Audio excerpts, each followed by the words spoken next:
देखिए, कोसी हर साल विभीषिका और आपदा का केंद्र बनती है। ये बात सिर्फ हम लोग नहीं, देश दुनिया सबको पता है। और वर्षों वर्षों से लाखों की आबादी है जो इस विभीषिका के कारण जान माल की क्षति से लेकर आम जनजीवन प्रभावित होने तक का असर पड़ता है।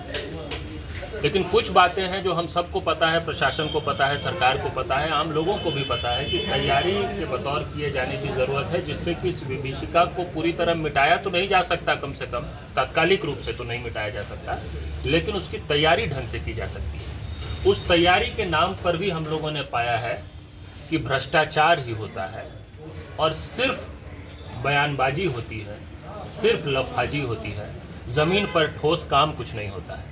पिछले कुछ दिनों से बांध के भीतर से बड़ी संख्या में आपदा प्रभावित जो लोग हैं वो लगातार हम लोगों से मिल रहे थे, मिलकर अपनी बात कह रहे थे कि हर बार हमारे यहाँ कटाव होता है। हम लोग बार बार एसडीओ को कह रहे हैं, डीएम साहब को कह रहे हैं, प्रशासन को कह रहे हैं, वो कहते हैं हाँ करेंगे, लेकिन काम शुरू नहीं हो रहा है। इस तरह की कई शिकायतें हमारे पास लगातार आ रही थी।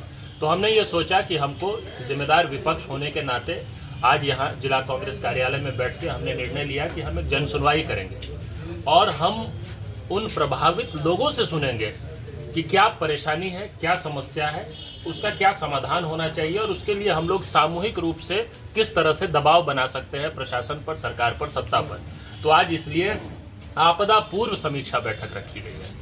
आपदा के बाद समीक्षा बहुत लोग करते हैं कि किस तरह की आपदा हो गई, अब क्या किया जाए, और पूरा रिलीफ सेंट्रिक काम हो जाता है। और रिलीफ के नाम पे क्या क्या होता है कोसी में वो भी हमको पता है, आप लोगों को भी अच्छे से पता है। हमारी कोशिश ये है कि आपदा से पहले हम समीक्षा करें कि आपदा की कितनी तैयारी है, कैसी तैयारी है, और उसके लिए हमने आज जन सुनवाई बुलाया है एक जिम्मेदार विपक्ष के नाते। इस जन सुनवाई में लगातार कोसी प्रभावित लोग अपनी बात खुलकर कह रहे हैं। उनकी बातों के आधार पर एक प्रस्ताव तैयार होगा और वो प्रस्ताव हम प्रशासन को, सरकार को और हर एजेंसी को देंगे जिनके ऊपर ये दायित्व है कि वो इसका समाधान निकालें। और आने वाले समय में अगर सुनवाई नहीं होगी, यहाँ तो जन सुनवाई हो रहा है, हमारे पास तो हो रहा है, लेकिन अगर सरकार के पास, प्रशासन के पास नहीं होगा तो हमारे पास संघर्ष का भी तरीका है, हमारे पास आंदोलन का भी तरीका है। और आखिरकार जब जन दबाव बनेगा तो उसके बाद जो सत्ता में है वो सत्ता से उखड़ भी जाएंगे। इसकी तैयारी है आज यहाँ पे। आप लोगों के माध्यम से दूर दूर तक हम ये संदेश पहुँचाना चाहते हैं कि जो लोग भी कोसी से प्रभावित लोग हैं वो अपनी पीड़ा को, अपनी समस्या को लगातार पूरी मजबूती से बोले। कांग्रेस पार्टी, विपक्ष की सभी पार्टियां पूरी मजबूती से उनकी बात को सत्ता तक, प्रशासन तक, सरकार तक पहुंचाएगी और इसके लिए हम ये लगातार समीक्षा और जन सुनवाई करते रहेंगे।